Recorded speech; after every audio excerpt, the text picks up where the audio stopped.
నైవేద్యాన్ని ఆ అమ్మనే పిలిచి తినిపించాడు ఓ చిన్న పూజారి. ఓం శ్రీ కనకదుర్గా దేవి దత్తాత్రేయ, నేను ట్రస్టీ గారితో మాట్లాడొస్తాను. త్వరగా నైవేద్యం పెట్టేసేయ్. మేయర్ గారింటికి ప్రసాదం పట్టుకెళ్ళాలి. నేను వేద పాఠశాలకు వెళ్ళాలి, తొందరగా రండి. అవన్నీ తర్వాత, అమ్మవారికి నైవేద్యం పెట్టాకే వెళ్ళు. నేను ట్రస్టీ గారితో ప్లేట్ల కలెక్షన్ గురించి మాట్లాడి వెంటనే వచ్చేస్తాను. ఎక్కువ మంత్రాలు చదవకుండా త్వరగా కానీ పులిహోర పైన జీడిపప్పు కదలకుండా నైవేద్యం పెట్టు. తినమ్మా తిను.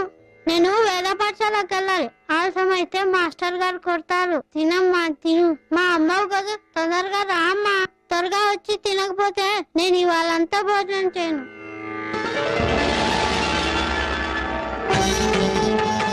తినమ్మా, చల్లారకుండా తిను. ఇవాళ సామవేదం చెప్తారు, ఆలస్యం అవుతుంది. తొందరగా తినమ్మా.